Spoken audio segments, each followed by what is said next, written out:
নমস্কার, জ্যোতির্ময়ী দেবশ্রী। 2024 সাল দেখতে দেখতে শেষ হয়ে গেল। বোঝাই যায় না সারাটা বছর বিভিন্ন ঘটনার মধ্যে দিয়ে আমাদের সময়টা বয়ে যায়। প্রত্যেকটা বছরই নতুন আসে এবং নতুন বছরে প্রত্যেক বছরই রাশিফল বলি। এই বছরও আমরা রাশিফল বলা শুরু করে দিয়েছিলাম অনেকদিন আগে থেকেই। নিউমোলজি অনুযায়ী রাশিফল তো বলছি, বলেইছি। এইবারে আসবো একদম রাশি অনুযায়ী রাশিফল। প্রত্যেকেই যারা জ্যোতিষ দেখিয়েছেন বা অনেকেই নিজের রাশি জানেন কোনটা কার রাশি, এবং রাশি ফল নিয়ে প্রত্যেকেই একটা উদ্বিগ্ন থাকেন যে নেক্সট ইয়ার কেমন যাবে। যাদের খারাপ গেছে তারা অবশ্যই ভালো এক্সপেকটেশন করেন, আর যাদের ভালো গেছে তারা আরো ভালো এক্সপেকটেশন করেন। যাই হোক, আজকে বলবো কুম্ভ রাশি নিয়ে। কুম্ভ রাশি আমাদের কালপুরুষের একাদশতম রাশি এবং শনি দ্বারা প্রবাহিত। শনি মহারাজ কিন্তু এখানেই, এই সারাটা বছর আমরা এইখানেই কুম্ভ রাশিতেই দেখতে পেয়েছি 2024 সালে। এবং 2024 সাল বলতে গেলে কুম্ভ রাশির 7.5 চলছে, এখনো চলবে, এখনো 2.5 বছর চলবে। এই যে দ্বিতীয় চরণ ছিল, শনির দ্বিতীয় চরণ ছিল এটা। শনির দ্বিতীয় চরণ থেকে শনি মহারাজ এই আগামী বছর 2025 সালের 29শে মার্চ কুম্ভ থেকে সরে মীন রাশিতে যাবে এবং মীন রাশিতে কুম্ভ রাশি থেকে দ্বিতীয় ঘরে যাবে এবং এইখানে 2.5 বছর থাকবে এবং সারা বছর 2025 সালে সারা বছর এখানে থাকবে। এর মাঝে আরেকটি সংযোগ হবে, যেমন মীন রাশিতেই বসে আছে রাহু। এই রাহুর সঙ্গে শনি এখানে সংযোগ হবে। প্রায় 20 দিন মীন রাশিতে শনি এবং রাহু কানেকশন হয়ে বসে থাকবে এবং মেষ রাশির 7.5 শুরু হবে, মীন রাশির দ্বিতীয় চরণ শুরু হবে। বেশ আরো কয়েকটা গ্রহ, শুধু শনি নয়, বেশ কয়েকটি গ্রহ কিন্তু এই 2025 সালে আমরা দেখতে পাবো যে সঞ্চার ঘটবে। বেশ কয়েকটি গ্রহর মধ্যে আছে বৃহস্পতি, আরো 2টি গ্রহ আছে রাহু এবং কেতু। এখন আসবো বৃহস্পতি গ্রহর আলোচনায়, কবে কি সঞ্চার করবে। বৃহস্পতি গ্রহ এতদিন ধরে কুম্ভ রাশি থেকে 4th হাউসে বসেছিল, বৃষ রাশিতে ছিল। বৃষ রাশি থেকে চলে আসবে 5th হাউস মিথুন রাশিতে আগামী 2025 সালে 18ই মে, 18th মে, এবং এই মিথুন রাশিতেই থাকবে বেশ কিছুদিন। তবে সারা বছর কিন্তু থাকবে না, এখানে বেশি দিন থাকবে না, বেশ কিছুদিন থাকবে। সেখান থেকে আবার 6ষ্ঠ ঘরে চলে যাবে 18th অক্টোবর। 6ষ্ঠ ঘর অর্থাৎ চলে যাবে কর্কট রাশিতে। কর্কট রাশিতে চলে যাবে 6ষ্ঠ রাশি, সেখানে থাকবে, সারা বছরই থাকবে। কিন্তু কর্কট রাশিতে গিয়েই 11th নভেম্বর এখানে বৃহস্পতি বক্রী হবেন এবং বক্রী হয়ে পশ্চাৎ গমন করবেন। পশ্চাৎ গমন করে সারা বছর কিন্তু 2025 সাল আমরা কর্কট রাশিতেই বৃহস্পতিকে দেখতে পাবো। আরও এর 2টি গ্রহ ভাইটাল সেটা হলো রাহু এবং কেতু। এই একই দিনেই বৃহস্পতি গ্রহ যেদিন ট্রানজিট করবে সেই দিনই রাহু এবং কেতুকেও আমরা ট্রানজিট করতে দেখব। রাহু ছিল এতদিন মীন রাশিতে, অর্থাৎ কুম্ভ রাশি থেকে দ্বিতীয় ঘরে, সেটি প্রবেশ করবে কুম্ভ রাশিতে এই 18th মে এবং তার ঠিক অপোজিটে অর্থাৎ সিংহ রাশিতে কেতু প্রবেশ করবে সেই 18th মে, একদম সমসপ্তমে প্রবেশ করবে এবং সারা বছর আমরা এখানেই দেখতে পাবো 2025 সালে সারা বছর।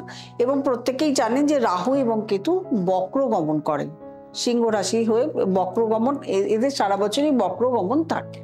শনি এই যে থাকেন, শনি দেবতা যে থাকেন 2.5 বছরের মধ্যে 2বার বক্র হন, 2বার মার্গী হন, এটা তো জানা। কিন্তু সারা বছরের মধ্যে শনি আর বক্রগমন বা মার্গীতেই থাকবেন, বক্রগমন করবেন না। এরপরে আসবো সারা বছর কিরকম যাবে কুম্ভ রাশির।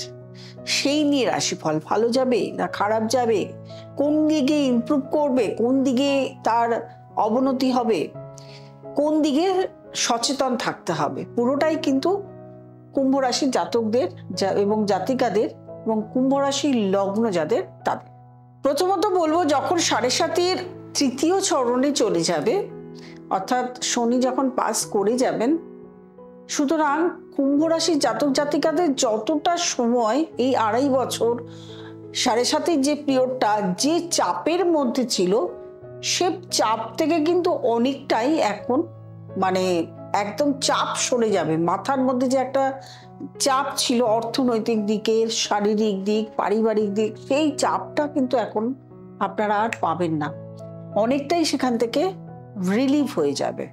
কিন্তু আরেকটা যেটা হবে, রাহু ঢোকার পরে, যখন এই রাশিতে রাহু ঢুকবে, রাহু ঢোকার পর মানসিক স্থিতিটা বজায় কম থাকবে, ধৈর্য শক্তি, সহ্য শক্তি কম থাকবে, কনসেন্ট্রেশন, যারা পড়াশোনা করছো বিদ্যার্থী তাদের বা কর্মক্ষেত্রে যারা চাকরি করছো তাদেরও কনসেন্ট্রেশন কম থাকবে। তবে কিছুটা দিন, যেমন বৃহস্পতি পঞ্চমে ঢুকে বৃহস্পতির নবম দৃষ্টি থাকবে কুম্ভ রাশির উপর। এই যে বৃহস্পতির নবম দৃষ্টি যখন পড়ছে, রাহু এবং বৃহস্পতি যে কম্বিনেশন হচ্ছে, সেই সময়টা কিন্তু যারা যা স্টেপ নেবে, মানে রাহুর উপরে যখন বৃহস্পতির দৃষ্টি পড়ছে, এই দৃষ্টিতে প্রত্যেকের ভালো হবে। কুম্ভ রাশির জাতক জাতিকা যারা আছে প্রত্যেকের ভালো হবে বৃহস্পতির দৃষ্টিতে। সেই সময় যারা উচ্চশিক্ষা করতে যাচ্ছ, উচ্চশিক্ষার খুব ভালো, এমনিতেই 5th হাউসে বৃহস্পতি ঢুকছে বলে যারা হায়ার স্টাডিজ করবে, উচ্চশিক্ষা করবে, যারা নৃত্য গীত করবে, বা যারা যে কোনো মানে অকুপেশনে আছে বা যে ধরনের পড়াশোনা করছো, প্রত্যেকেরই উচ্চ বিদ্যায় মানে খুব ভালো রেজাল্ট করবে, সেখান থেকে একটা ভালো চাকরির সুযোগও কিন্তু পেতে পারবে।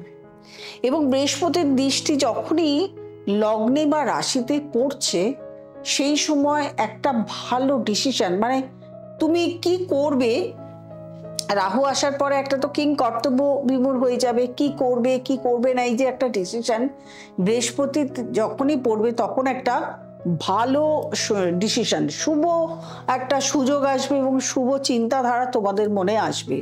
সেই সময় যা করবে খুব ভালো। যদি ধরো তোমার সেই সময় বৃহস্পতির দশা চলছে এবং বৃহস্পতি তোমার সাপেক্ষে শুভ, তাহলে কিন্তু আরো ভালো এক্সপেকটেশন করতে পারো। যাদের রাহুর দশা বা কেতুর দশা চলছে, তারা অবশ্যই, কুম্ভ রাশির জাতক জাতিকারা তারা অবশ্যই ভালো একজন এক্সপার্ট জ্যোতিষের সঙ্গে অবশ্যই তাদের দেখিয়ে নেবে। কারণ এই সময়টা সত্যিকারে বলছি, রাহু ঢোকার সময় কিন্তু অনেক সময় দেখা যায় ডিসিশন ভুল হয়। অর্থনৈতিক দিক খুব ভালো, অর্থনৈতিক সমৃদ্ধি আছে, ভালো চাকরি হওয়ার সম্ভাবনা আছে। তবে এই সময় যারা পড়াশোনা করছে তাদের অনেক ধরনের কম্পিটিটিভ এক্সামে জয়ী হবে এবং দিতেও হবে, মানে আসবে, সামনে আসবে এবং জয়ীও হবে, মানে পারদর্শী, মানে একদম এক্সপেকটেশন যে আমি এই কাজে পারদর্শী, সেটা কিন্তু স্যাটিসফাই হবে। কিছু ক্ষেত্রে যেমন যেটা বলি পেটের রোগ, এগুলো থেকে সাবধান হবে, রাস্তাঘাটে চলাফেরায় সাবধানতা অবলম্বন করবে, লিভার কিডনির এই সমস্যা আসতে পারে, শারীরিক দিকগুলো একটু দেখে তো অবশ্যই চলতে হবে। লিভার কিডনির সমস্যা ছাড়াও হজম ক্ষমতা, পাকস্থলীর মানে কোনো প্রবলেম, সেই জন্য মানে খুব সাধারণ খাবার, নর্মাল ডায়েট করবে যাতে কোনো রকম প্রবলেমের মধ্যে না পড়ো। পারিবারিক দাম্পত্য জীবন একটু হলেও প্রবলেম আসবে, দাম্পত্য জীবনে প্রবলেম আসবে, কিন্তু সেটা এমন নয় যে প্রবলেমটা মিটবে না। সেই প্রবলেম যেহেতু বৃহস্পতির দৃষ্টি থাকবে, প্রবলেমটা কিন্তু মিটে যাবে। তবে বলবো এটা যে কোনো রকম আইনি দিকগুলোর দিকে না যাওয়ারই চেষ্টা করবে। যে হঠাৎ করে একটা মামলা করে বসলে, হঠাৎ করে রাগ হয়ে গেলে, উত্তেজনা কম থাকতে হবে, মাথা ঠান্ডা রাখতে হবে। রাগ বা অতিরিক্ত উত্তেজিত বা চিৎকার চেঁচামেচি বা পারিবারিক কোনো কলহ বা বন্ধুদের সঙ্গে প্রবলেম, এইগুলো থেকে দূরে থাকতে হবে। যতটা সম্ভব নিজেকে কন্ট্রোল করো। কন্ট্রোল করলে কিন্তু এই যে মানে বছরটা 2025 সাল, এমনি আমরা জানি মঙ্গলের বছর, আর রাহু ঢুকছে। রাহু, এবং এইখানে কিন্তু রাহু শতভিষা নক্ষত্র আছে, এটা সবাই জানে। কুম্ভ রাশিতে শতভিষা নক্ষত্র রাহুর নক্ষত্র, অর্থাৎ রাহুর সঙ্গে শনির যে কানেকশন, এটা কিন্তু অর্থনৈতিক দিকে ভীষণভাবে একটা ইমপ্রুভ করে দেয়। তার সঙ্গে প্রচুর যে অর্থ রোজগার হবে, অর্থগুলোকে সঞ্চয় করো। সঞ্চয় করা এমনি সঞ্চয় হবে, কিন্তু আরো বেশি পরিমাণে সঞ্চয় করার চেষ্টা করো। রাহু প্রচুর যখন দেয়, প্রচুর পরিমাণে দেয়, কিন্তু যখন নেয় নিয়ে নেয়, সেই জন্য সবসময় সঞ্চয় করার চেষ্টা করো। তাহলে কিন্তু প্রতিবন্ধকতা আসবে না সামনে। কোনো আইনি জটিলতার মধ্যে যেও না, কারণ আইনি জটিলতা আছে। সেই জন্যই বলে দিলাম যে উত্তেজনা, মাথা ঠান্ডা, পরিবারের সঙ্গে গন্ডগোল, এগুলো করো না। কখনো যদি কোনো রকম শরীরের প্রবলেম ক্রিয়েট হয়, সে সবসময় কনসালটেশন করবে, ডাক্তারের কাছে যাবে, এবং নিজে যে ডেট অফ বার্থ দিয়ে যে রাশি লগ্ন বেরোচ্ছে, দশা অন্তর্দশা বেরোচ্ছে, এগুলো সবসময় দেখানো দরকার। আরো ভাইটাল এই বছরটা 2025 সাল, এতগুলো গ্রহ ট্রানজিট করছে, শনি, বৃহস্পতি, রাহু, কেতু। এই যে 4টে গ্রহ, মানে মূলত এই 4টে গ্রহই বেশি দিন থাকে এক একটা ঘরে, এই জন্য কার্যকারিতা বেশি দেয়। সেই জন্য মানে প্রচুর চেঞ্জ, প্রত্যেকটা রাশিরই চেঞ্জ, এবং কুম্ভ রাশির আমূল পরিবর্তন ঘটে যাবে।